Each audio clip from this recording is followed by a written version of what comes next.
My name is Lily Kong, and I am a social and cultural geographer. For years, I have worked on the topic of religion in terms of both interreligious relations as well as religion-secular relations. So I'm very happy to be here to moderate a very distinguished panel. I will not introduce them again. You have heard the introductions. The format of the panel is as follows. Each speaker will be invited to speak for about 10 minutes, and I will make a little wave at you a couple of minutes before the end, because I would really like to preserve the time for engagement with this very interested audience here. And we will have about an hour and a half. We might be able to go a little bit beyond that. And I encourage the audience to participate actively through Slido.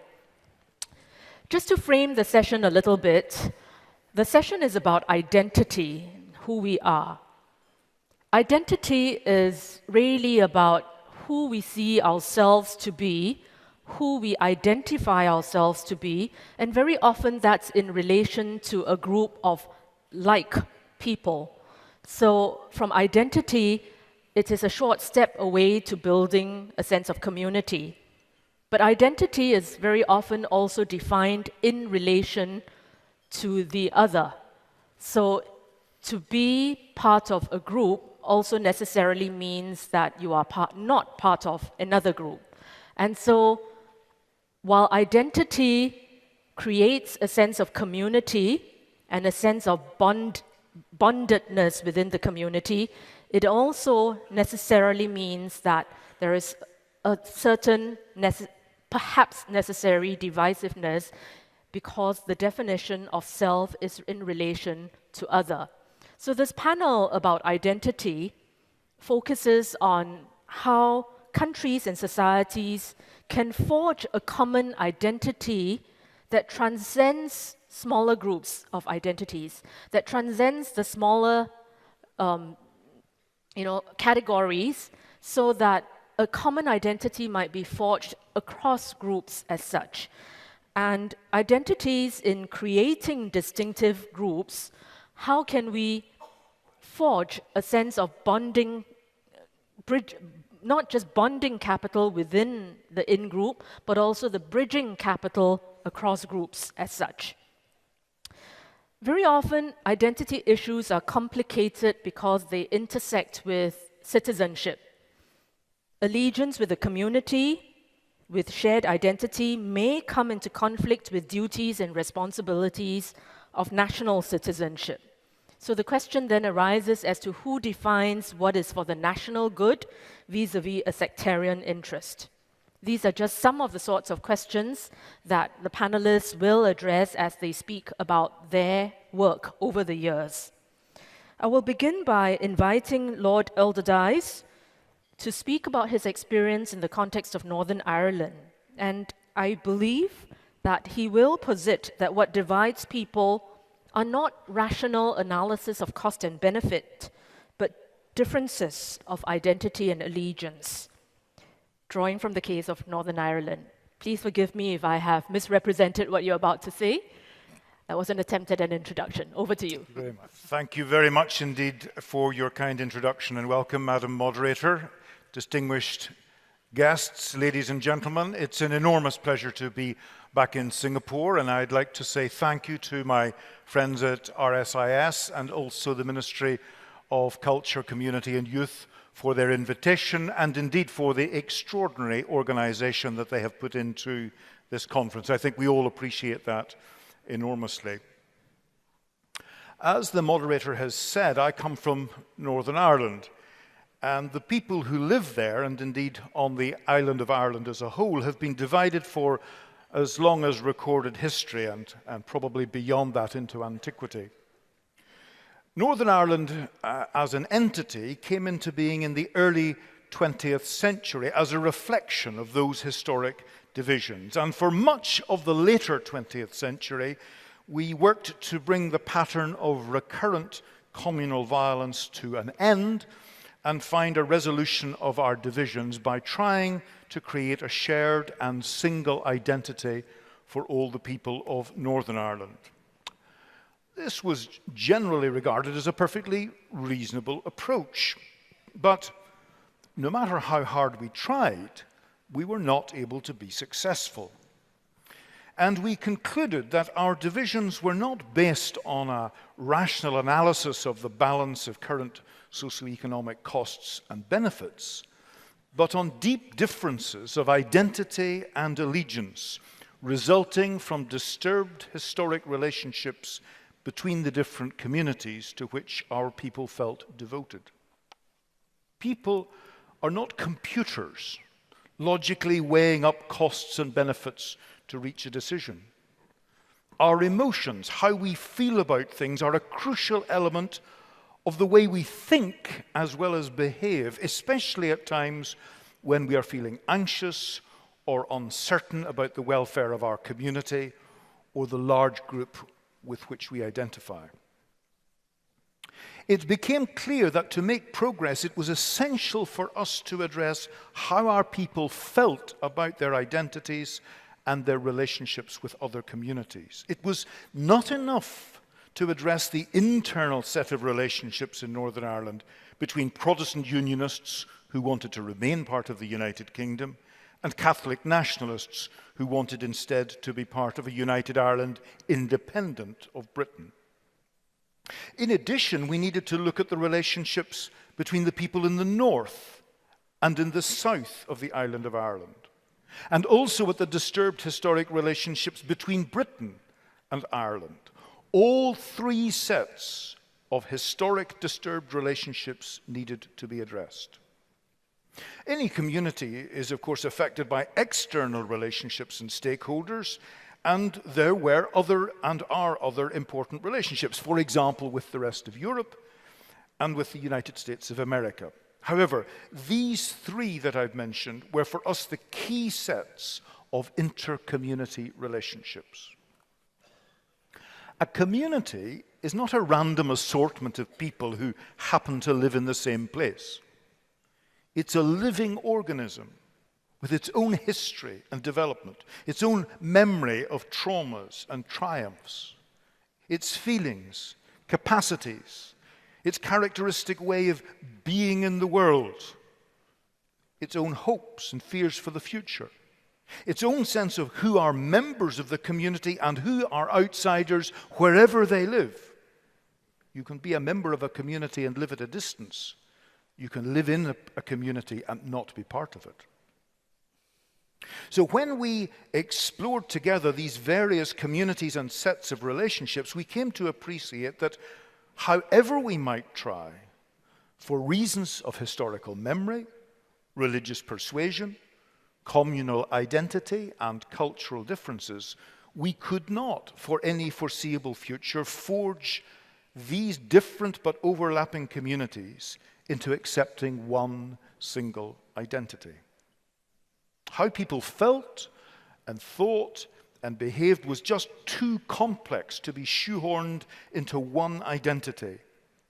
And so the institutional and constitutional arrangements, the solutions to issues of policing, prisoners, and the administration of justice, the process of economic and community development, and the expression of cultural differences would all need to be sufficiently complex to deal with these different identities. These three key sets of relationships were addressed in three strands of the peace process. And that resulted in the Belfast or Good Friday Agreement, which established three sets of related institutions, one integral and internal to Northern Ireland, one set of relationships and institutions between North and South, and an institution between Britain and Ireland, the British and Irish governments. Now, we are, as some of you will know, currently experiencing political difficulties in these three sets of relationships and in the institutions that represent them, because the wider sets of relationships within the European Union, which had helped hold the UK and Ireland together and facilitated the peace process, are going through a process or period of dislocation commonly referred to as Brexit. And with the United Kingdom arguing about whether and how to leave the European Union after a 40-year membership and risking some disruption in the relationship with the Republic of Ireland because of the creation of an EU border between North and South on the island, we're a bit like a family watching our parents arguing about going through a divorce. This does not mean that there is a serious threat of a return to the violent campaigns of the past, because I believe almost all of us have learnt that violence only makes our problems worse. Physical force is not a solution to relationship difficulties at any level. It does, however, mean that we need to recapture the vision and the practice of relationship building that characterized the peace process. Not just the building of relationships between individual people, but the relationships between the communities of people, these three sets of relationships. In the peace process, we found it essential to recognize the differing identities and develop new sets of relationships characterized by mutual respect, all within a state or states committed to evolution and institutional change through democratic politics within the rule of law. This did not mean accepting off-the-shelf systems of government from somewhere else, but rather developing or reforming our institutions so that everyone felt they could play their part and ensure that the structures and processes could continue evolving to address the changing needs of the future. The task during this current period of dislocation and transition is to hold on to that recognition of the complexity of communal relationships and identities and to evolve with the changing times. While Sigmund Freud wrote a very great deal about human beings and their relationships, he only used the word identity very few times. It was a much later psychoanalyst, Erik Erikson, who developed the concept of identity, that subjective and persistent sense of sameness, not only in the case of individuals, but in groups and societies. As the moderator adverted, every human group, large or small, creates a distinct sense of identity from the way they behave. This involves the clothes they wear, the food they eat, the rituals they perform, the religious and political societal structures they create, the religious doctrines, political beliefs and meaningful explanations they develop, and the languages and arts and sport they use to communicate with each other. And every group comes to believe that their way of being in the world is the best, and their religion or their set of beliefs is the most ultimate, the most real, the most compelling form in which human beings can conceive the social or universe relationships and obligations of their lives. These structures, rituals, beliefs, and behaviors are what gives substance to our differing identities as individuals and groups. And any change to these, especially if it's too rapid or threatening, is perceived as dangerous, even terrifying. However, our emotions and experiences, as distinct from our behaviors, our emotions and experiences as human beings are much more universal than our identities. When you and I are awestruck by the power or beauty of nature, when we experience joy or pain or ecstasy, when we suffer grief and bereavement, we may give different explanations to our experiences, but the emotions and experiences themselves are common to all healthy humanity. So perhaps our challenge is to develop the appreciation that while we continue to differ in our individual and societal identities, as we differ in the way we think and the languages we speak, we share not only the common fundamental experiences of birth, life, and death, and the painful and pleasurable emotions that characterize our experiences of ourselves and our relationships with others, but also a consciousness of something that is greater than ourselves, as we heard Karen Armstrong and colleagues in the previous panel discuss.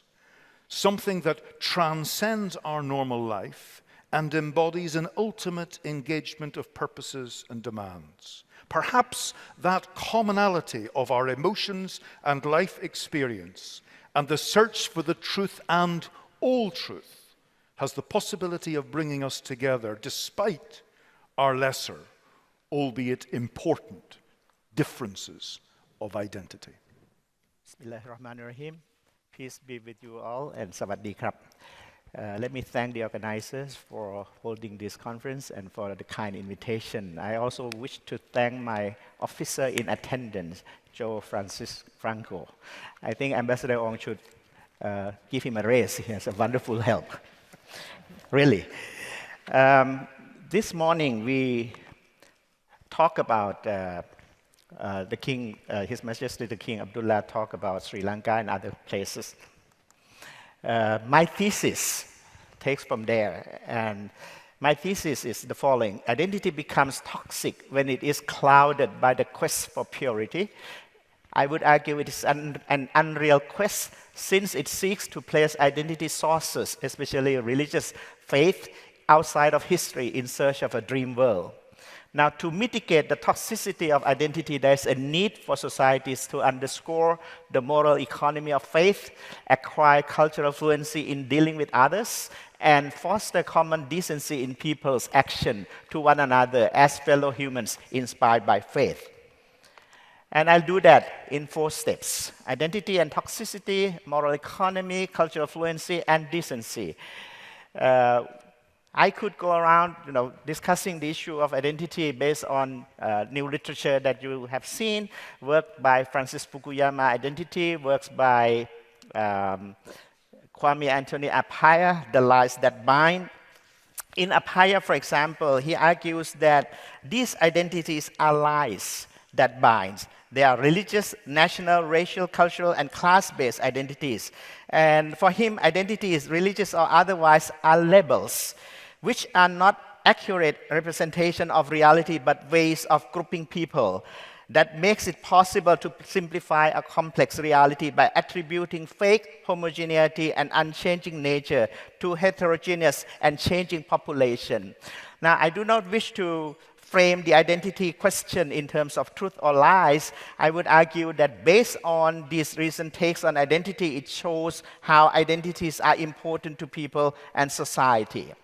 While taking them as labels is illuminating from an academic perspective, I think it is important to underscore the fact that for majority of people in the world, like the Buddha's enlightenment chose a way out of suffering.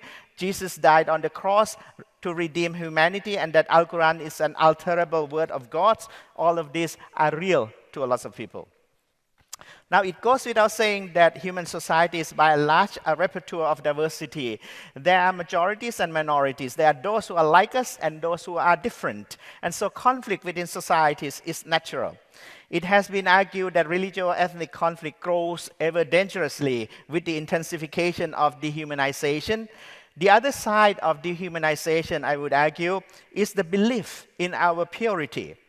The quest for purity for these believers who aspire to be purists means the journey back in time towards the origin of their faith.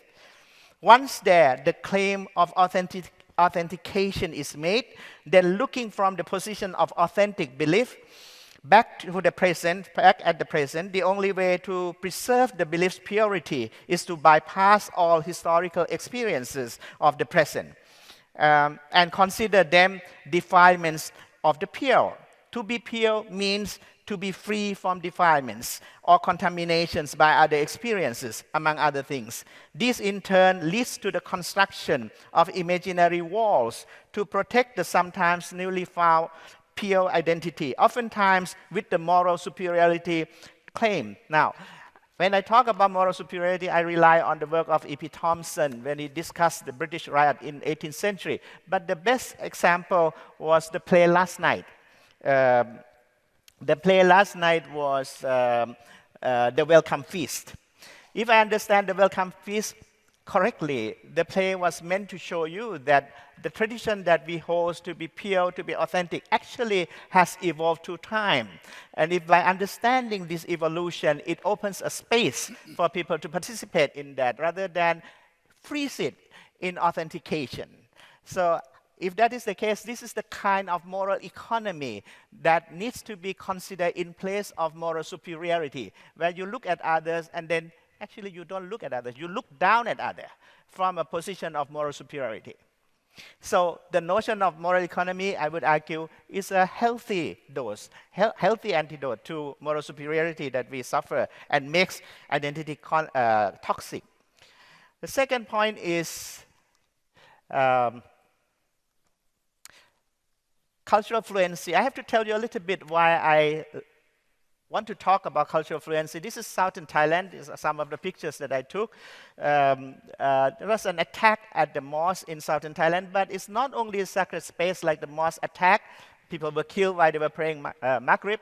The monks were killed, attacked at the Buddhist temples and all that. There were hate speech online against the Muslims as a result. So the distance between the Muslims and the Buddhists in southern Thailand has been, corroding the relationship between the Muslims and the Buddhists in southern Thailand has been called into questions. It used to be cordial. Now, I think a lot of suspicion and others. Now, after the violence in southern Thailand reappeared in 2004, I have pointed out that it was different from what has transpired earlier. There were killings of Buddhist monks while arms begging in the morning, as well as hooded gunmen who enter into mosques to kill Muslims while praying. I think this type of violence, the knife that cuts the throat of the monk, did not kill the person. It cuts into the ties that binds people of difference together. And therefore, it creates a new kind of reality that we need to address. In 2010, with generous support from the Princess Mahachakri Sirinthorn Anthropology Center in Thailand, under the then leadership of its visionary director, Dr. Parita Gornantakun, we launched a project called Cultural Fluency to bridge the then and now corroding relationship between Buddhist Thai and Malay Muslims in area of deadly conflicts. What is that, and why is that needed? Just tell you a story. A driver drove a van in the middle of the night, carrying all kinds of people in the van, and suddenly there was he saw a woman in the middle of the road. She was in hijab, and that road was a dangerous road. The driver, had to decide. He had only a split second what to do. He told me that either he had to run into that woman and kill the woman, because if he was stopped by the woman beckoning him to stop, then he might be attacked by the insurgents. Or if he had done that, then he would have killed an innocent. What would he do? What must he do in that split second? Fortunately, at that time, he decided to stop. And when the woman came, she came and talked to him. She said, "Don't go in that road. It was river and there was danger ahead." Now, the interesting thing is that weighing all options, this driver decided to stop the car. But that was an isolated incident. What happens elsewhere? What happens in some other cases? In this case, the tragedy was avoided because the driver chose to follow his heart instead of giving in to common stereotypical beliefs about the Malay Muslims among many Thais in just such a context. So we started this cultural fluency project. We wanted to explore their own understandings, beliefs, and culture. We listened to those who are different. We identify sources of cultural bias that so dangerously affect social cohesion. We analyze challenges and obstacles for living together among culturally different people and apply cultural fluency in living together through all these activities in the workshop that we have done. Now, this, at the moment, has become a part of national policy. The Thai National Security Council Administrative and Development in Southern Border Provinces plan includes a statement saying that in cultivating trust and cooperation between the state and the people, government officials must be regularly trained in both conflict engagement skills and cultural fluency. The last component is decency. A Mexican migrant who crossed the US border, who was then arrested and sent back dozens of times, he explained his self-understanding with painful eloquence. When one travels as an illegal, he is dragged like at the tail of an animal like trash. I imagine how the sea washes trash onto the shore. And I told myself maybe here it's just that I'm in the ocean being tossed out again and again. When Pope Francis was in Lampedusa in Italy, he asked this question: has any one of us grieved for the death of these brothers and sisters? And one of the reasons that one has to address this issue and how are we going to get out of this? I don't have time to go through it, but if you look, for example, at Albert Camus' The Plague, he argued that, he points out rather that the only means of writing a plague is common decency. But what exactly is common decency? I do not have the audacity to advance any definite answer, but I believe there are elements in all religious faith that, if underscored, could be fertile soils for humane relationship. Buddhists could see everyone as suffering similarly from birth, old age, illness, and death. Christians could see the kingdom of God is in everyone. But let me end with on the ground for decency from Islamic tradition, with a story. The story is like this. I was at a mosque, for the Jummah prayer one day, and the mosque is in the center of Bangkok. This very crowded, one lane only people can walk, and all people were there waiting, eating, and others waiting for Jummah prayer. And suddenly there was an old lady coming from inside. This is a very small lane, not a car lane. I think a motorcycle can pass only. She was carrying with her, a bowl, large bowl. And suddenly when she came, everyone in that lane shouted, "Watch out, here comes the pork." Now you have to imagine people are waiting to get into the mosque to pray Jummah, and here comes the pork for the Muslim, But what happened there was fascinating. Silently and as quickly as she could, the elderly Chinese woman carrying a large bowl filled with a pork dish walked through the throngs of Muslims waiting for their Friday prayers. The Chinese woman tried her best to stay clear from the men around her in that narrow pathway, while the Muslims tried their utmost to make themselves as small as they could to avoid contact with pork. Actually, what I saw was they parted almost like Red Sea, when Moses put. To me, this is the instance of decency from both sides. But where does this decency come from? I do not have the audacity to advance any definite answer, but I believe there are elements in our religious faith. And at the end, I would say that this is from the Quran, that I think it is in the heart that can help us see others. While the human reason could comprehend the organic connectedness of all, in Islam it is through the heart. Maybe only through the heart that one can emerge from the inability to understand such connectedness and see the light. The Quran's Surah Al-Hajj say, "It is not people's eyes that are blind, but their hearts within their breast." Thank you very much. Please allow me to address you the proper way, with all respect. Distinguished global citizens, sisters and brothers, and everyone in between.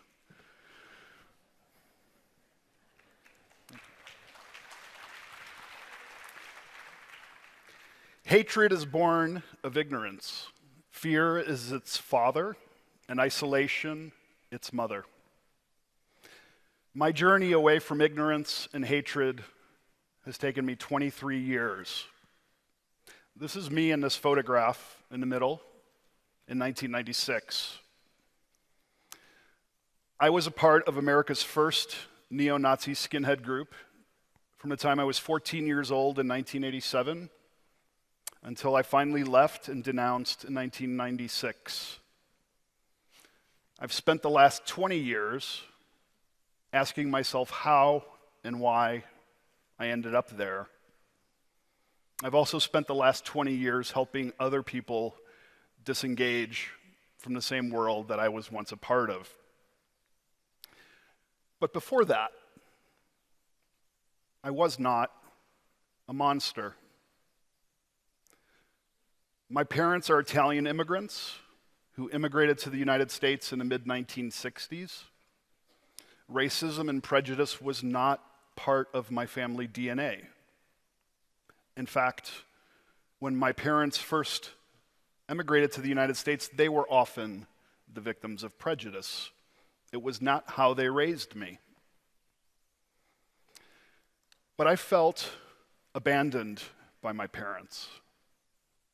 That's not to say my parents are not good, decent people who didn't love me.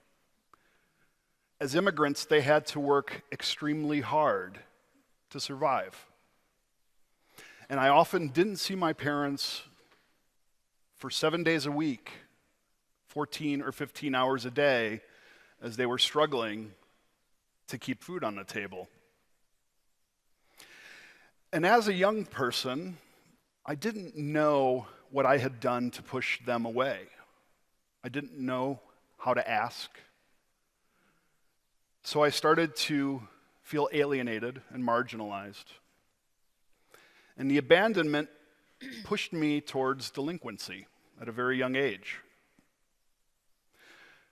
But again, I came from a good family. I was shy. What would push me in that direction? I haven't seen any here in Singapore, but where I come from in Chicago, we have quite a few. If you've been there, you know. But what pushed me towards extremism was not ideology. In fact, for the hundreds of people that I've helped disengage from all sorts of extremism, I can tell you that for them, it also was not ideology. Their pre-radicalization began the day they were born. And it happened because of what I call potholes. Not the ones like we have in Chicago, but the ones that appear in front of us during our life's journey. Potholes can be anything from trauma, abuse, poverty, joblessness, even privilege that keeps us in bubbles. If we don't have the support systems, if we don't understand how to deal with our potholes, sometimes they detour us to the fringes. On the fringes, there are people with an agenda who want to offer us a narrative. Now, extremism can be anything from like what I was, to the Islamic State, to drug use, to sex trafficking, to crime. These are all extremist behaviors.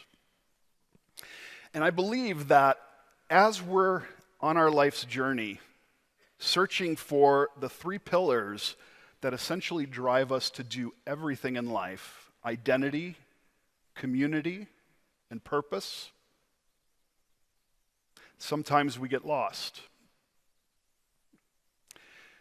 What I've done in the last 20 years to try and help people disengage from extremism is not to tell them that they are wrong. It's not to shame them. I know that they're wrong, and I am ashamed for the ideas that I put out into the world that are still there today. But I also understand, having come from that world, that those tactics don't work. Instead, we have to fill potholes.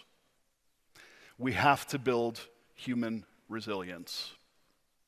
And if we want to stop this massive trend of radicalization that we're seeing, we have to repair our human infrastructure. One of the things that I heard in the first plenary, and I really wanted to answer this question, was how we engage youth. As adults, we tend to prescribe the solutions for things because we know everything. We really don't.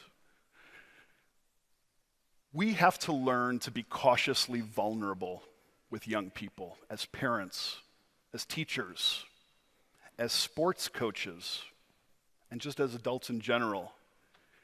Because if we can't show our children that we're not perfect and share with them all of the things that, frankly, every single person in this room is dealing with. We're all dealing with something that nobody else knows about.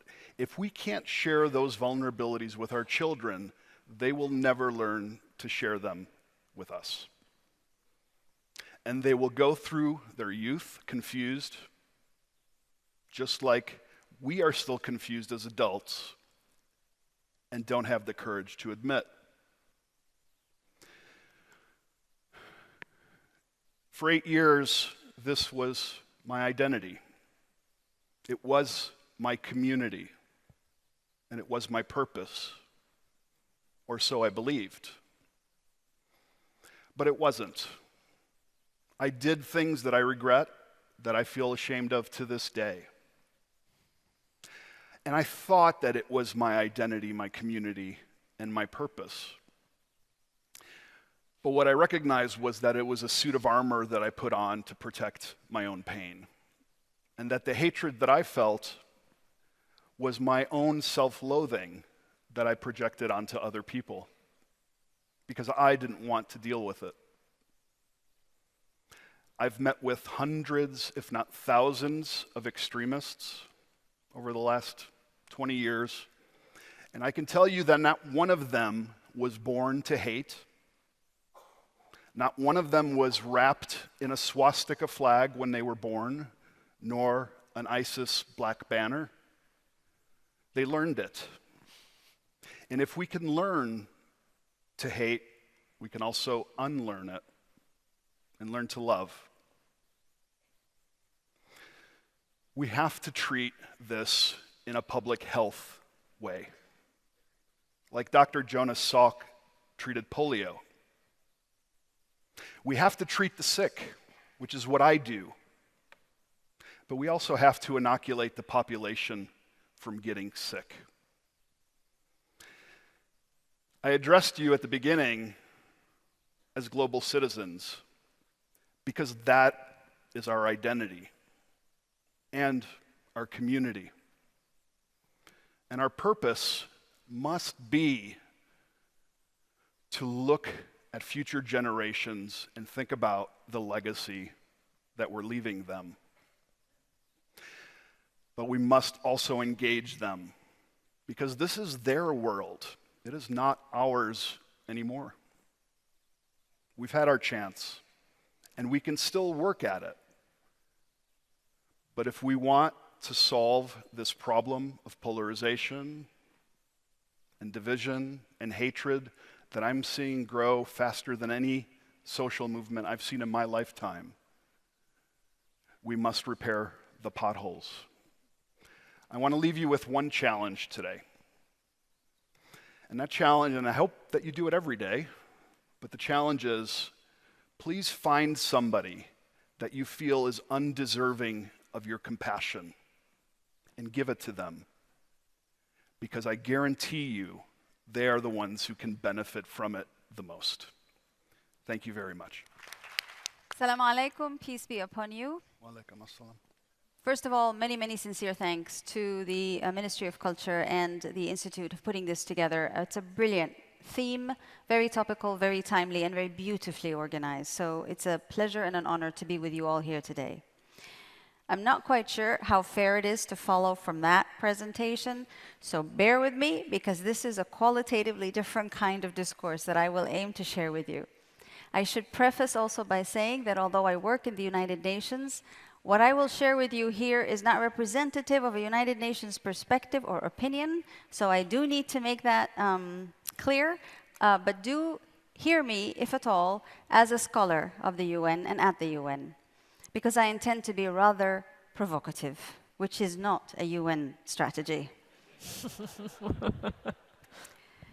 Precisely because we appreciated and understood the value of religions as underpinning something which I do believe is already almost a charter for common decency, and I am referring in particular here to the Universal Declaration of Human Rights. The Universal Declaration of Human Rights is predicated upon all the common values of all faiths and traditions. In fact, it is the good in all religions and in all our faiths. It's a common value system for decency. And as such, it also includes some of the contradictions that come with trying to build a common base built on everybody's diverse inclinations and tendencies. For a long time, the UN system has operated pretty much in a secular space, context, and way of thinking. It's also a Western secular way of thinking. So even though we are 193 nations, with goodness knows how many cultures and subcultures, the operating principle within the United Nations has been a Western secular cultural organizational principle, which means that we assumed for a very long time that religion was something that was in a private space at best. It was not in the public sphere. And the truth of the matter, obviously, as all of you know, is that religion and faiths are very much in the centerfold of many people's lives around the world. So we tried to make that argument in 2004 when I joined the UN Development Program, that religions matter and we need to be able to configure how to work with religions and understand the impact of religious beliefs and praxis. And I was told we do not do religion. In the United Nations, we don't do religion, which is a bit odd because I was joining the Arab regional program and I couldn't quite understand how you would do human development in the Arab world without doing religion. But there you are, that was the cultural context in which we operated.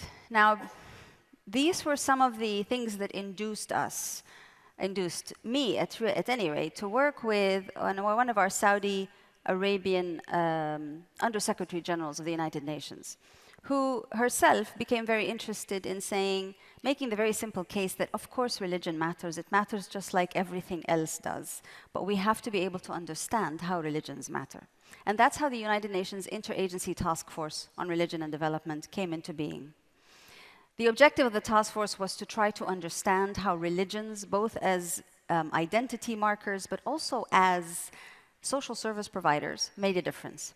When I learned that it didn't help to say people have faith, so therefore faith will impact on how people behave, I learned that that did not matter very much. It didn't seem to be a very convincing argument at that point in time. So we had to dig down and find some data. And the data showed us some of the reasons why religions matter. So apart from the business of people believing, which obviously didn't matter, we realized that the original social service providers, the original humanitarian actors, were also religious institutions, actually. So us secular actors, whether governmental or non-governmental, whether intergovernmental, we're the new kids on the block. We think we have the space. We can manage the development and humanitarian dynamics, but the truth is that the original social service providers in the areas of health, education, sanitation, you name it, have actually been and continue to be the religious actors and religious institutions. So we use some of that data just to say, how can you claim to be improving health systems worldwide if you're actually ignoring an average of 30% of basic healthcare providers around the world? In the United States of America, 70% of the hospitals are actually run through and by the Catholic Church. So how is it that we can do health without understanding and reaching out to the basic providers of those services? That argument seems to have made more of an impact. And as more and more development praxis was coming to terms with the fact that behavioral change was a very important part of how we tackle people's sense of identity and the way that they act their lives out, we then realized we had to go very, very quickly into understanding how it is that religions actually impacted on behavioral change. Those were some of the arguments that we used. The third argument we used was, look around you, religion is becoming much more topical, much more prominent, and God help us, much more political. So if we wish to be realistic in the way that we do our peace and security, human rights, and sustainable development, we really must be a little bit more savvy about religion. Today it is referred to as religious literacy. I have a problem with religious literacy, however, which we can talk about later. But let me just share with you that these were the three arguments that we made in order to see and assess how to tackle religion and why it was important to be conversant with religious realities on the ground. Now, I dare say this was in 2004, as I shared with you. In 2019, the pendulum has swung 180 degrees, from we don't do religion to everybody and their neighbor is doing religion. Which means that in classic fashion, we are all seeing this as a very, very timely, important issue, Some of you who lived through the 80s and 90s may remember that those were the heyday of democracy and human rights and good governance. And everybody and their neighbor was doing democracy, human rights, and good governance. And look where it's got us today. So now we're doing religion, because religions apparently are the solution to a great deal of society's problems and the world's challenges. Not exactly. But what we are confronted with is a mass movement towards religious engagement. What some of this movement now of everyone doing religion is resulting in is that we're looking at religious actors as though they could be instruments to the verification or consolidation of whatever we've already decided upon in the secular sphere. So let's get the religious actors to come and rubber stamp this, shall we? Or let's get them to say what this means in their own language, because we don't do religion discourse, but they do. So let's get them to say it in their own language, i.e., it's a form of instrumentalization, blatant. And before you think it's only happening one way, let me share with you that very quickly, actually, the UN can easily be instrumentalized by religious actors too, and that is exactly what is happening, and I'm happy to share any concrete details about that later. But this mutual instrumentalization means that we're beginning to look at religion as a transactional commodity. And therefore, in trying to attempt to engage with religious actors along our own terms, or to engage with religious actors on quote-unquote their terms, what we're actually losing is some of the aspects of human rights. Because when you convene all religious actors together, something's got to give. The entire universality of the Declaration of Human Rights and everything that is entailed therein is not acceptable to all the religions together. So it's a bit ironic that we need to convene all, and we need that kind of commonality, but at the same time, it may result in having to compromise on certain human rights. And are we prepared for that? Should we be prepared for that? Where does that take us? So in principle, we have come a long way in accepting and understanding that religions matter to behavior, norm change, to directing political influence in a positive way, to defending human rights. But we are very much at the point where we may well, as secular, multilateral institutions, indeed be doing religion, but effectively be losing the faith. Thank you.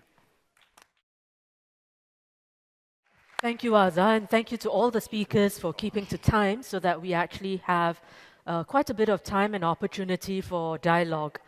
I believe you're familiar with the system, and I invite questions from you through the system. While you're doing that, I might begin with a question for the panelists, and this is a question that's directed to everyone. You know, one of the things that came through consistently through what you've talked about is how we might actually address, the polarization, the hatred, the divisiveness. And Lord Alderdice, you talked about the common experiences of the human condition and emphasizing that. Professor Chalwat, you talked about embracing a moral economy of faiths rather than the moral superiority. And I think you talked about acquiring cultural fluency and fostering common sense of decency. Christian, I think, you emphasize the global citizenship amongst us, that is our identity and that is our community. And the importance of engagement, engaging youth, for example, to repair the human infrastructure, to fill in the potholes. And with Azza, I heard you talk about, amongst other things, the Universal Declaration of Human Rights, the common value systems that underpin that. So as we come at this question of how do we overcome a sense of identity that divides to a sense of identity that binds, I suppose the question I have for you is, we all have multiple identities. We all are gendered, we all have class, we all have religion, ethnicity, and so forth. Are there some identities that are more primordial than others? Are there some identities that take precedence over others, and if indeed they are primordial, can they be overcome? I think there's a couple of things I would say about it. The first thing is that the notion of multiple identities. Amartya Sen has pointed out that when a community or even individuals feel under existential threat, all of those complexities disappear. And you have what he called a singularity. One identity is key and all the rest disappears. And that happens because of the profound anxiety that people are feeling and also other important emotions. In other words, how you think is influenced by how you feel. And the big difference between people who get involved in the sort of things we think of as problems are not because they have different faiths, but because they are thinking in a different way. Often they're thinking in a fundamentalist way. And the way a fundamentalist Protestant or fundamentalist Muslim or fundamentalist Buddhist or fundamentalist scientist thinks is the same. The way of thinking is the same. The content is different. But the way of thinking is, I'm right, I'm clear, I've got certainty about this, and I'm going to make it clear to you that you either go with me, in which case you're right, or you're simply wrong. It's a way of thinking that develops. And so one of the problems I think we have here is that the vast majority of people here are more open, more prepared to accept uncertainty and difference and community, whatever religious background you come from or non-religious belief background. But a very large percentage of the world is frightened and disturbed by various political and social and other developments and is fearful and is looking for a degree of certainty about things you can't be certain about, and so resorts to this way of thinking. And it's a group phenomenon. It's not just an individual phenomenon. So this is why, for example, Christian describes beautifully how you can take individual people and help them through their difficulties. But he was also appealing to address the communal problem. How do you fix the potholes, not just for the individual, but for society as a whole? And that's a big, big issue. Because even when you analyze these things, persuading policymakers to accept them is a very different story indeed. So the way people think is the problem. And when people think in that way, sitting down and arguing with them doesn't make any difference. They don't hear you because of how they feel. And that's the challenge. Thank you. I would follow yes. John here and raise another question. When is the moment that lead you into thinking that way, into feeling that way, if I understand you correctly? And I would say this, that I think we listened to Karen Armstrong this morning, and all of us here are unique. When someone asked me, where are you from? And then I said, I'm from Thailand. And people look at me and said, I don't look like a Thai. And in fact, I don't look like a Thai. But my father sent me to a Catholic school. He made a mistake, so I'm confused. I got worse because I got married to a Chinese. So all of these things are who I am in my ordinary moment, in my usual moment, in the normality of my life, meaning that's the complex reality that defines who we are. But in a certain moment, that was reduced into something. And I would argue that in a moment of war, in a moment of violence, in a moment of gang war or whatever, then you are reduced. That's right. I have to be either, a Thai or, something else, an Indian. I have to be either a Muslim or something else. What about my friends from Catholic school? What about my Chinese friend that I grew up with me? I mean, why do I have to give up all of that? I mean, that's the easy thing. So there are moments in time that push you into that situation. The question that I wanted to raise for all of us here is that why is it that there are certain conditions that make us, in our profound belief in the transcendence, in the profound belief in the compassion, that we stop all of that? Where does that come from? What kind of teaching that reduced you from, normal human being into all the time, we are at war with one another? via violence with one another. I think that's the question that impact on identity, and it's pretty reductionist to say the least. Thank you for that. Christian? Excuse me. You know, I think we're looking at identity and defining it all wrong. I think, Lily, some of the things that we mentioned, like gender and religion, those are not our identities. They're our communities, I think, in many ways.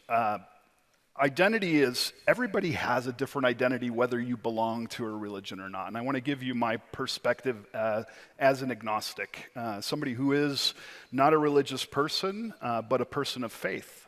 I feel my vision of God is that we are all cells in God's body. When one of us is sick, the body is sick. When one of us is not in concert with another cell, God dies. And we have to keep that connection to each other, because if God is this intangible unknown, we are real people that can take care of each other, that can be each other's brothers and sisters. And that, I think, is how we make a mistake in identity. Our identity is part of the human race. We all share some degree of brokenness. And our brokenness that we share is actually the glue that will keep us together. Because if we can realize that none of us are perfect, that we all share some of the same fundamental values. We want to be healthy. We want our families to be safe. We want an education for our children. Those are the things that are the commonalities where we start from. That does not mean meeting in the middle ideologically with somebody. That means meeting in the middle as a human being who needs other human beings to survive. Part of what I do that helps me, when I work with an extremist, I've taught myself to see the broken child and not the monster. And it doesn't matter if that child is 16 years old or 60. Because the motivation of what led them to extremism, again, was not the ideology, it was those potholes. And if we can repair those cellular connections between each other, that's repairing potholes. Thank you. Azza? Not to follow on something as profound, but just to, I think, bring us to another dimension that is an outcome of your question, which is that whether we like it or not, identities, and especially religious identities, are being manipulated to an extreme. And I think being aware of that manipulation as it takes place in diverse forms within diverse religions, particularly at a time when we don't have a meta-narrative to believe in anymore, whether it's liberalism or socialism or communism. We've lost the big isms that we used to have.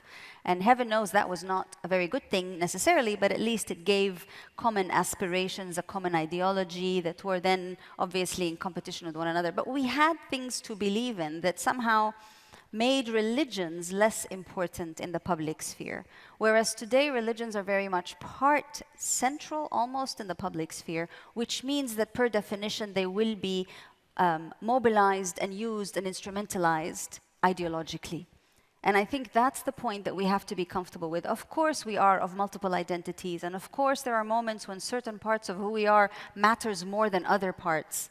But the truth is that we have to be agents of our own existence. And sometimes when people use the rhetoric of the divine or the godly or the holy in order to streamline behaviors and norms and patterns and identify friends and enemies, I think that's when things become particularly problematic. Thank you for that. I'm going to turn to questions on Slido, and there is one in particular that seems to have attracted quite a lot of interest.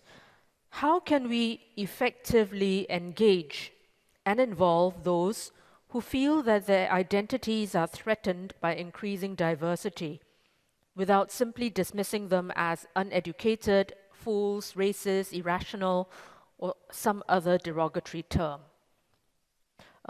Perhaps I could ask Azza to take this first. I think allow me to speak to something that I have yet to see or to hear spoken of, and I'm sure it will be in the next few days, but to issues of gender. Often when we deal with multi-religious engagement, gender issues tend to be the first casualty. Because of course there's a lot of lip service to women and women's rights, but we're not just talking, when we talk gender, we're not just talking about women and men. We're talking about the other ways that God has created us as human beings, some of which are seen as antithetical by certain religious actors or religious ideologies. Therefore, that is a sphere where the judgment takes place quite heavily by some groups against others. And I think there is no alternative to a constant process of what I believe Christian has lived through and is probably enacting in his own teaching, but it is that process of gentle confrontation with one another, including those that we believe to be so out there, so completely unusual, so heretical, what have you. But I think it is only through the process of looking with and discussing and looking into each other's eyes as others that we can begin to try to overcome the process of judgmentalism, which is a deeply, deeply easy pothole to have, that many of us seem to be almost born with as a go-to. It's judge, judge, judge. And I think gender is a space that continues to challenge us hugely, even more than the largest political ideologies, but precisely because it confronts us with the other part within that we carry and that many of us embody, but we cannot bear to look at. And gender, therefore, becomes that space where we have to have that communication and ability to look at one another and understand that this person is just as human as I am, simply different gender. Excellent, thank you. I'm not going to suggest that everybody goes through every question so that we can have more questions addressed. The next question I'd like to direct particularly to Professor Chaiwat and Lord Alderdice. And the question reads as follows: how do we effectively and practically accommodate diverse, strong religious identities within an overarching secular national identity? Are we being asked to do the impossible? So, you know, you have multiple religious identities, and then overarching that, you have a secular national identity. Is that actually possible? One can also think about the question of identities as a form of questions about loyalty. And when the kind of thing that I am uncomfortable with is when we are pushed into a situation where we have to decide the loyalty. For example, I'll give you an example. Years ago, the Thai government started to have a regulation about ID card. And the ID card says that people who wanted to take picture on the ID card, you have to take off the hat and all that. I don't want to take off my hat because I have very little hair. But other people, you know, women who come, they now regain themselves, understand themselves as Muslims, so they are wearing the hijab. The question becomes then when they come with the hijab, the government said that no, you cannot take a picture, because rules said you have to take it out, okay? Now, I tried to reason this question with the Thai government. One of the things I said, and I wrote about it, and I said that why is it that you have to make people choose between this kind of loyalties? I mean, what kind of policy that you have in order to make people decide that, okay, I am, you know, at that time, what the women did is that then they decided not to go for registration, meaning they don't want to take this road to citizenship because of this nonsense policy. So how about thinking about policies that could accommodate difference that you are talking about? How about policies that is a little bit kind to people? The question that was posed before was about how can we deal with identities of people who think that, you know, if they have one kind of identity, then we think about them as stupid or uneducated or all that. I mean, the fault is not on them or us, if we really think that way. One of the things I learned about this cultural fluency project that I have been doing with is that one of the things that we have to understand is our own bias. if we don't confront our own bias, we look at the people that we like, the people that we don't. And there's underneath this, there's some certain kind of bias in that. We have to confront that and try to overcome it in that regards. And I don't want to confront my bias. Why? Because I think what Christian was talking about, I'm afraid. What is it that I fear? I fear a lot of things. I fear a lot of uncertainty awaits. I fear a lot of things that I don't understand. I fear a lot of things that, my life will change forever. I mean, that fear needs to be overcome. The question is that for all of us here, how about giving enough confidence, not to us, but to others people? But in order to give it to other people, one have to understand our own bias. Without that, we cannot overcome this. Thank you. I think there's a couple of things. The first is, what kind of secular society are you describing? If you have a society that respects individual rights and gives everyone the opportunity to conduct life pretty much as they would wish to do it, then you have a very different situation than in a secular society which has its own rules which it will impose on others that have a different perspective. One of the problems the UN is having, for example, over Article 18 of the Universal Declaration of Human Rights, which is about freedom of religion and belief, is that there are some states that say that means the freedom for my religion to be protected. And that's not what the Universal Declaration is about at all. What it's about is about individual people being protected in having whatever religion or belief they wish. So there's the problem about how groups and societies as a whole give or do not give a degree of freedom to people to dress the way they wish, to conduct themselves the way they wish within a reasonably flexible and open rule of law. The second thing is what Chaiwat was talking about, people being less tolerant, having a single element to their identity because they're fearful. This is absolutely right. But if you're dealing with it as a communal problem, not an individual problem, you have to try to understand what's the whole community fearful of. In our situation, for example, we had a community of Protestant Unionists who were afraid that Britain was going to abandon them and they were going to be taken over and their culture and what was important to them was going to be lost. We had a group of Irish nationalists and Republicans who were afraid that if they didn't protest and if they didn't fight hard, their culture and their standing was going to be wiped out. So what we had to do was create a context in which both of these groups of people and their leaders felt safer, felt more protected, in order that the barriers could begin to come down and they could engage with each other, that they needed to be less frightened, and because of that they could begin to think in a different and more open way. Not massively at the start, but bit by bit. So there's this difference between individuals and communities. The way you think, is it open or is it less open and tolerant?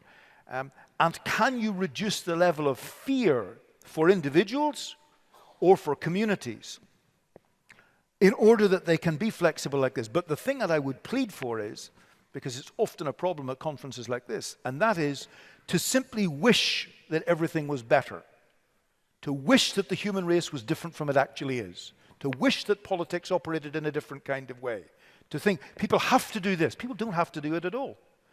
And that's why you needing to understand what's the fundamental drivers here and how can you begin to change those drivers. And it's a real challenge. Thank you. Let me turn to another question. Potholes has captured the imagination. A question, they come in different forms, but essentially, what are some of the potholes in societies and cultures, and how do we begin to repair some of those potholes? And perhaps, since the term comes from you, Christian, I'll direct the question to you first. Thank you. Coming from the United States, I can tell you that we are also suffering a crisis of identity, community, and purpose. We don't know who we are anymore, who our citizenry is, and what we're supposed to do. And I think that we have to fill our own national potholes. And I think some people are mistakenly filling that with nationalism, mistaking that for patriotism. And let me tell you what I think the difference is between those two things. Nationalism is exclusive. It is about thinking that you're better and not including other people. Whereas patriotism means that you are so proud of what you've built that you want to share that with other people. And I think that that is the problem that we're facing in the United States right now. What can we do? I think it really is a public health crisis that we are facing. We have to focus on the social services of people, and not just when they need it down the road, but from day one. We need to make sure that everybody is enabled with the tools to succeed, with the opportunities, and that we do confront that implicit bias that we all carry around. I think we all think we need to be perfect, and the truth is none of us can be. We are going to make mistakes along this journey. We're going to step into potholes, but as long as we acknowledge those mistakes and promise to not continue to do harm, that's the best we can do. Because I think we are afraid of the unknown. And when we don't give ourselves an opportunity to be more comfortable, we do ourselves a massive disservice. So I think part of it is really recognizing, again, what I mentioned earlier, is that universality of our brokenness. And starting there, because all the other identities, they're like clothing that we throw on. Eventually, you put on so many clothes, you don't know who you are except for a big mountain of clothes. And I think that we need to strip ourselves down individually to understand who we are as people, acknowledge that we're not perfect, and frankly, that the only supremacy that we can hold over anybody is knowledge. Would you like to speak? Yes, I just wanted to say something that may sound flippant, but is not intended as such at all. I believe it was Einstein who said that genius is in recognizing the obvious. And we heard some of that obvious wisdom this morning from Karen. And it was a very simple thing of do not do unto others what you cannot tolerate unto yourself, or that would cause you pain. And I think that principle is quintessential to trying to deal with societies in which everyone is broken, and yet everyone is a reflection of the divine. We just need to make sure we can ask ourselves whether we're individuals, groups, or even institutions. And this is something that I hold my own institution accountable to. When we seek to engage with other people's faiths, are we asking ourselves if we are doing harm? Are we asking ourselves that question on a constant, daily, minute-by-minute basis? And if we can do it as an institution, which we should most certainly be able to do it at the level of human to human. And I think we actually don't most of the time. We never pause a little bit to think, is this causing harm to the person in front of me? It's a very simple thing, and yet a profoundly, profoundly critical. Can I add just very quickly, not to outdo God, because I could never do that, but I would take that a little bit further and say, treat other people better than we treat ourselves, because we don't always treat ourselves very well. That's also true, yes. Can I add one thing? Yes? I think the metaphor potholes is quite useful. But I'm a little bit worried that when we look at the world and we look at people around us, it's important that we don't only see potholes in others. We see potholes also in us. What does that do in terms of identity? You used the idea that we should deal with the issue of identity from a public health approach. And I was impressed by the work of a literary critic, Susan Sontag, who wrote long ago about illness as metaphor. And in her work, she was talking about two kinds of passports. One is the passport issued to us by governments. It tells us which country do we belong, citizenship or what have you. But there's another kind of passport. And there's a passport that says to you that you are sick, you are not well, you are vulnerable. And the first passport divides you into different groups. I don't mean to say only national passport, but I mean all kinds of member card that you carry. It's an exclusivistic device, instrument that categorize you into certain things. But on the other hand, we are united in our own vulnerability. So in that sense, in myself, there's so many potholes. And so I am vulnerable. So I look at you, I was so thrilled, having a chance to share the panel with the Lord. I have never seen, a living member of House of Lords. It's fascinating. So, but I'm sure, he also has his own potholes, as all of us. So if that is the case, then we are united in our suffering. We are united in our misery. We may be divided in our search for happiness. Your happiness may be different than mine, but suffering, loss, misery, I think we are all united in that sense. I think it's important to see those potholes and understand our own potholes as well. I think Lord Alderdice deserves to speak about his potholes. I'm a doctor and psychiatrist by background.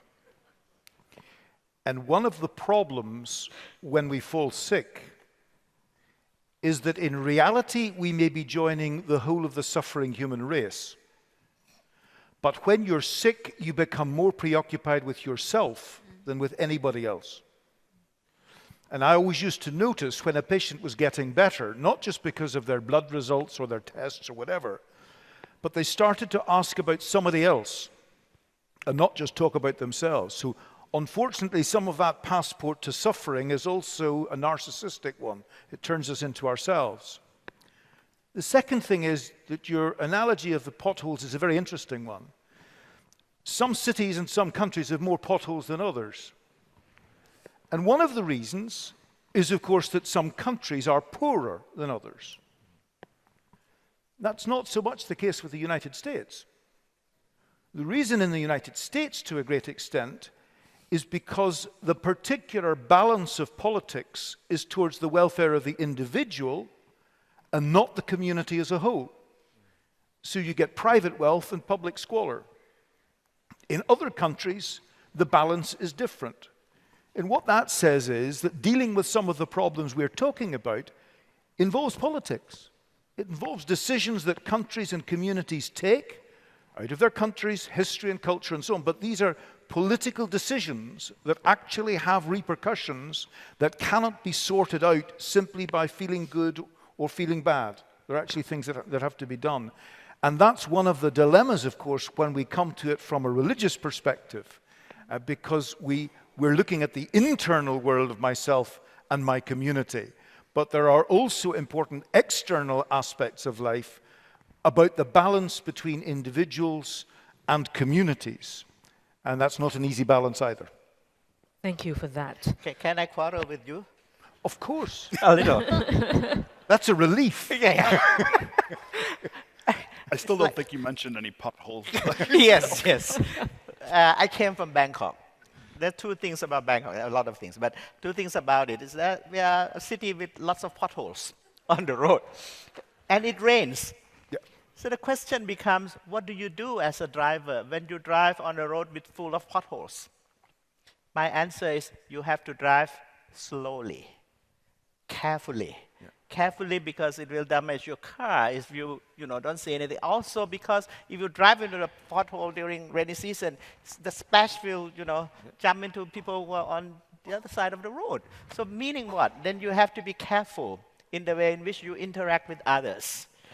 So yes, the suffering will eventually put you in a narcissistic mode. But then there's certain times when you think that, okay, people on at the bed are also suffering. Yeah. And we, in that sense, are humans. And that, I think, is absolutely important. Indeed. Let's move away a little bit from the metaphor of the potholes. But back to Christian, there's quite a bit of interest in what the turning point in your life was and what helped you to turn away from hate.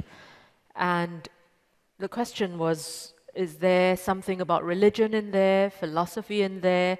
Is there something in practical policy making that can help individuals like yourself turn away from hate? I'm going to move away from potholes and talk about building bridges for a second. Stay in the same mode. For me, it really was exposure to the people that I thought were my enemies. It was about being immersed in situations that destroyed the demonization in my head with humanization. 9.9 times out of 10, the people that I work with, the extremists, have never, in a meaningful way, ever engaged with the people that they think that they hate. And it goes back to ignorance, hatred is born of ignorance, fear is its father, and isolation is its mother. And as part of what I do, I don't, first of all, take a step back, I don't argue, I don't debate, I don't tell them that they're wrong, even though I think maybe more than most, I know that they are because I once was them. Instead, I listen, and I listen for those potholes, and I figure out how to build that bridge. And I think that that can be applied to societies. I think we need to understand, not just what the monster is doing, but understand what the motivation was for that broken child that sent them in that direction, that detoured them. Because I think, what I do is a bandage. If we really want to solve this, we need to focus on what I call pre-radicalization, which is, it's all the issues that we deal with and we all deal with differently. And it could be privilege. And to John, I would say, as far as the United States goes, privilege is also a pothole. It keeps us in a bubble, only worried about ourselves. And that is the same as poverty because it's a moral poverty. Thank you. Let me turn to an interesting question about balance. The need to be unique, individual, and different is as present in us as the need to find common ground between people. How do we balance between the two needs? Who would like to take this? I'll pick up on it. It's an important and a difficult question, and it's in a way back to this question of the individual and the group, or the individual and the community. I think we as individuals feel some sense of valuing of ourselves because of relationships in general that we are close with, close family, close friends, people that value us, people who we sense would miss us if we weren't there, who would want to know what was happening if they didn't hear from us for a while. That's a very different thing from feeling part of a wider community and engaging with that. And that's also an important thing, but it's not so necessary for our own personal sense of significance. So it's those closer relationships, and that's one of the things Christian was talking about earlier on. And it's not necessarily because, sometimes it's because people are horrible or nasty or abusive or whatever, but it's not always because of that at all. It's sometimes people not being available, and sometimes that's not being emotionally available. I get quite troubled when I see young parents with a child who's tugging at their leg and they're preoccupied with their iPhone. That's a person who's physically present but emotionally unavailable. And that's actually a really important difference. So I think in terms of the personal significance, that's the thing that's really important, and facilitating that. And if there are things about the way we run society that makes it difficult for people to get that kind of personal significance, then we're landing ourselves up in trouble further down the line. And I think that's part of the series of potholes that Christian's referring to in society, the way we run societies, the values that we have, the expectations that we give to people may be wholly unrealistic. We may be selling people an utterly false manifesto as to what life can be like for them, and the result of that is really a dangerous breakdown, and I think that's part of what we're seeing. Ms. Azza? I would also say that you cannot have light without dark, and you can't have shade without the light and the dark. So therefore, the notion that we are striving to find commonality is actually at the same time the moment that we are finding the uniqueness and the differences in each other. Now, that's not a bad thing, but my point is it's one and the same process. You cannot find the commonality unless you are indeed understanding the differences. There's a beautiful verse in the Quran where ostensibly God says, I have created you different, very different, such that you may know one another. And one of the many interpretations is that in knowing one another, you know of yourself more. So it is the same process. But the point is we have to undertake it. It doesn't fall from the sky. It is a process that requires willingness, technique, conviction, humility, which doesn't come easy to some people. And I think in a certain sense you address this next question a little bit, but perhaps there's more to your response. And the question is, how do you find sameness in a diverse, multicultural, multi-religious community? How do you find what, sorry? Sameness. Safeness? Sameness. Oh, sameness. Because at the end of the day, we're actually all human. And indeed, in acknowledging that diversity, which is multicultural and multi-religious, we realize that we have some very many similarities. So I think it's exactly the same response to the other, is that we are not all robots trying to identify one another. Even robots would probably find some things in common much more than we do.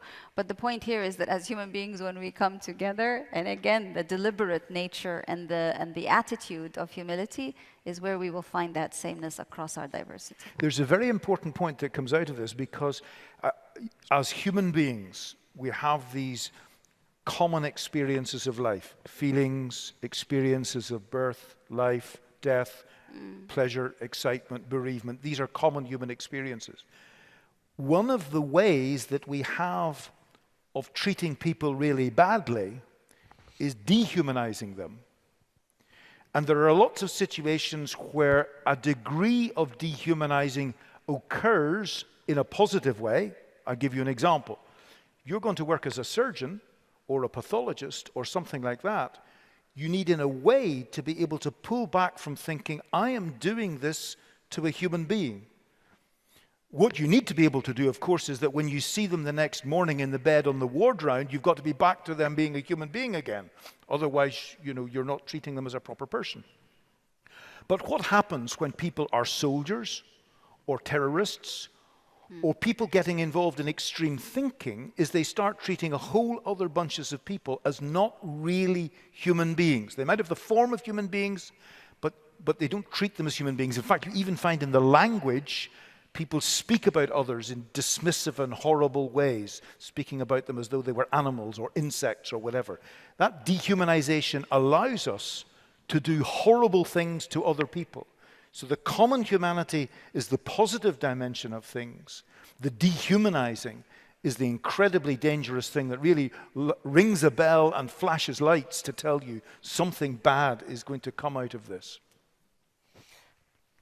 This question of thinking about sameness and other, I think, strikes at the centrality of notion of self.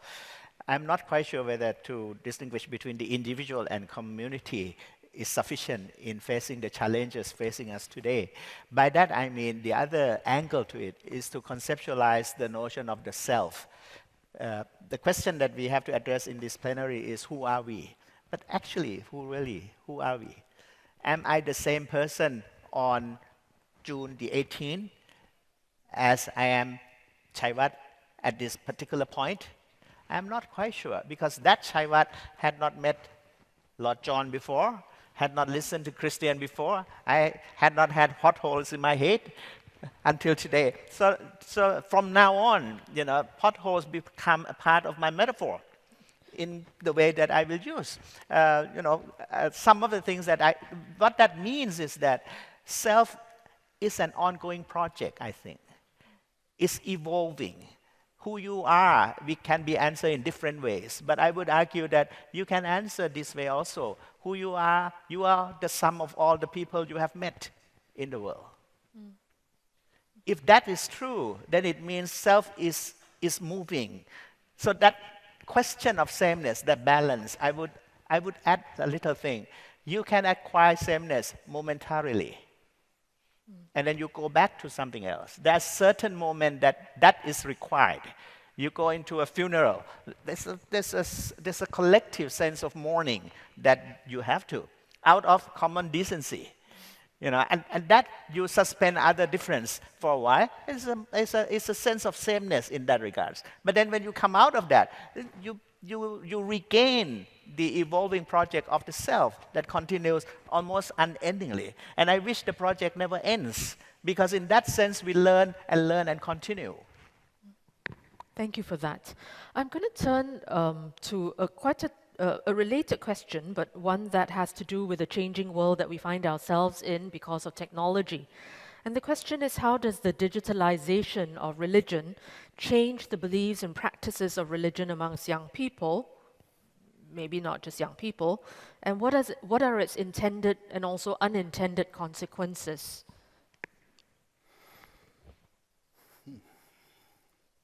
As far as digitization of religion, what exactly are we talking about? I suppose it's a greater presence of religion on social media, the sorts Internet. of hate speeches that can come through that because of the anonymization, and people are feel much more free to be much more antagonistic.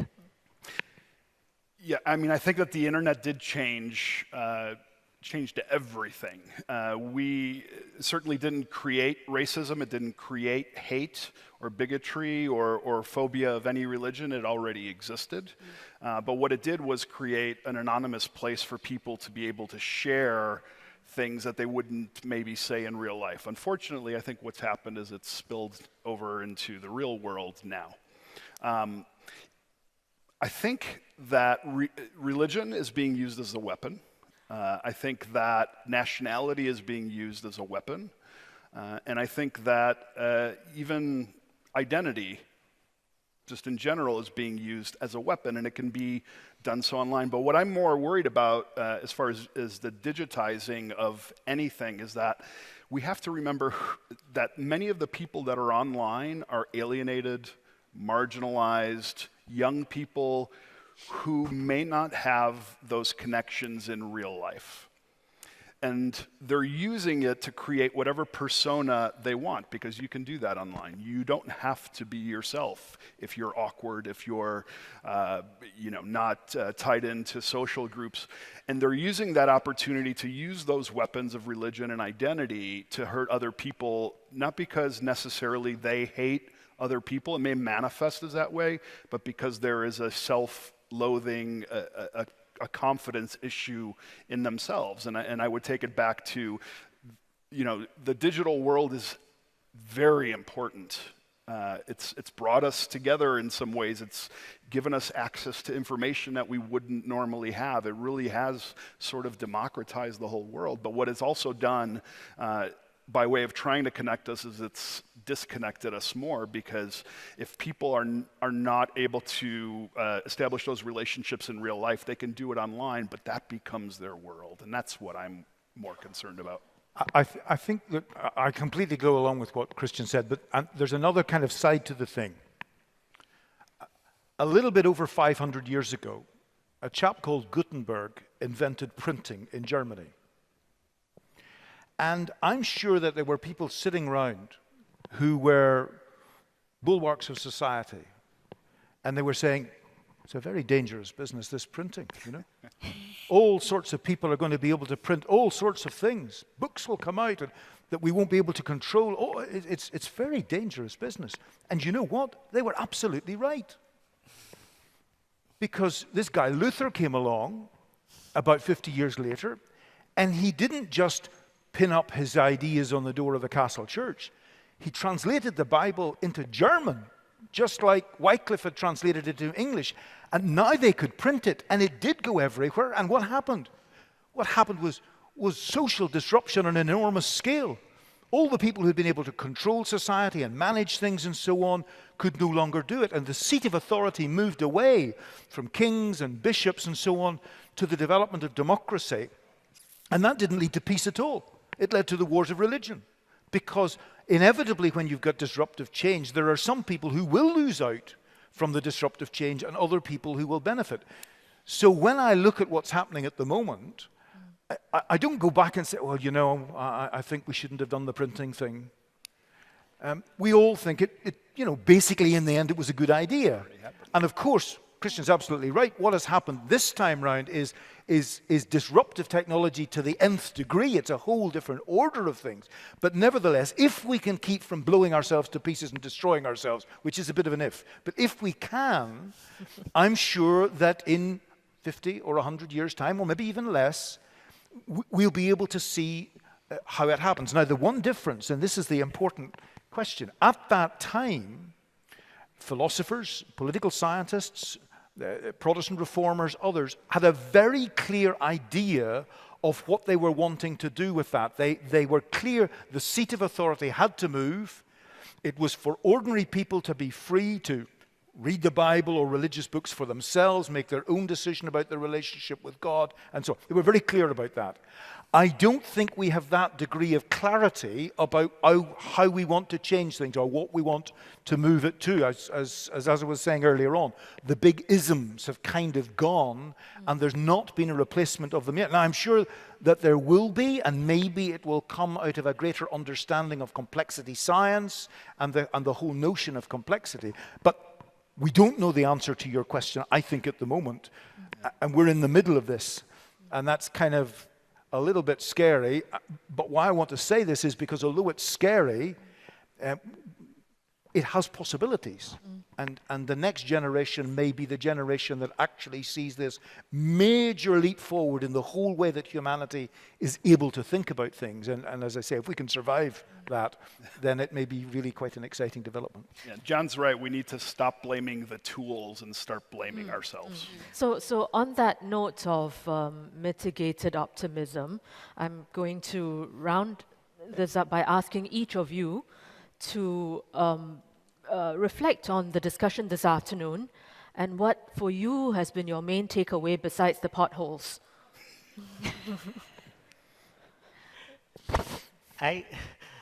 Because I reflect on what John said, that, you know, at many conferences such as this, we sit around and we say things need to get better, they're not getting better. So if there was one thing that you took away from this conference and this panel, what would it be that gives us some direction, some sense of hope? What? Yes, but I thought of the takeaway earlier, but because of the conversation, I changed again. That's progress. So the takeaway now, when we have 5 minutes left, is the following. You are asking, the question was asked about the digitalization of religion. The question I would reframe is this. What do you think, how does a computer see the world? Really? I think it sees the world in the digitalized form, meaning it sees the world in 0 and 1. I mean, if that is the case, the virtual reality is a reductionist understanding of reality, experiential reality that we have. And so Shaivatsathana has to be reduced to 1590 or something, you know, and Lord John, even if he's the Lord, he has to be reduced anyway to certain numbers, then you enter. So, and this is very different from the printing of Gutenberg or the Chinese printing in the past because of one other factor about the digitalization, that is speed. In Jonathan Livingston Seagull, Richard Bach wrote that classic and said that speed is beautiful. But you know, the theories of speed, one of the most important theories of speed, if I'm not mistaken, is the theories of fascism in the 18th century. And for him, I think Marinetti, the God was the God of velocity. And everyone bows before the God of velocity. The question becomes, with such a speed, how do you see people? How do you come face to face with people? How do you, you know, it's absolute reductionist. So it's not that we use the tool. Now we enter into the age where the tool are using us. You are not using your iPhone or smartphone. They are using you. You cannot leave from your iPhone for some of you, you know. But since you are a little bit, you know, in terms of age-wise, so you can detract a little bit. So, I mean, that's a good news. But if this is the case, this is the takeaway that we have to be careful about, not to allow ourselves. to forget our humanity and become machines. Thank you. Christian? I learned that not all royalty has dragons. It was a joke. Game of Thrones joke earlier. Actually, what I learned is that people from different parts of the world, we all have the same ideas of what to do, but yet we're still all failing at actually doing them. And I think that this is an amazing start to be able to understand that what is important for me is important for John, is important for the doctor, is important for everybody in this room, and that we need to take that into the world and create action on it. Thank you. Azza? I've learned that it's very important that we continue to be convened and to convene one another in our diversity, because one of the things that seems to be emerging for me is the notion of servant leadership, which is something that we don't see much of in our own institutional settings, but that we do get and understand. So Lord Aldudais is a Lord, but he's also a servant leader in his own community about his own issues, and that applies to everyone, up to Christian. And I think this is perhaps the first and the most important mitigator against us making religion the new ism, because servant leadership should keep us true to our faith and to faith itself. Thank you. John? I think for me it's a reminder and an encouragement that whatever different backgrounds and situations we come from, we can relatively quickly develop a relationship with each other that helps our own thinking to move forward. I find that I think much better in relationship and conversation with others than I do sitting on my own. And a community and group of people that begin to click together can take the thinking forward beyond what each of the individuals could do on their own. And I think I felt encouraged and reassured by that this is something that we can achieve even in a short time, in the knowledge that the big changes will take longer and will take stickability. Thank you. And I would say that I have learned a few things. One, that Lord Aldudais is a lord, but also a servant, and a series of numbers. But more seriously, that the search for identity, community, and purpose, as Christian puts it so nicely, is what often drives people to extremism. And that sense of identity, that search for identity, etc., is very often about feeling. And this I take away from you, John, that how we feel is also how we think. And you can tell people what to believe, but you can't tell them how to feel. The way to address that, so beautifully articulated by so many of you, is about dialogue. That dialogue that we have today, and beyond that, because it is through dialogue that we learn. It is what allows us to have that human interaction that's not reductionistic and not reduced to numbers and a virtual reality. And it is what can encourage mutual understanding. And from Azza, I think what I've learned is that that strategic engagement with religion is very important, because religion can be a resource to be at the heart of civic agency and engagement and dialogue and sustainable development. And so religion is not necessarily a force for division. It is, in fact, that strategic engagement with religion that can be a positive force for that mutual understanding and dialogue that we are all searching. So with that, I thank all of you for your active participation, but above that, our speakers on the panel who have given us their time, but more importantly, their experience and their insights. Would you join me in thanking them?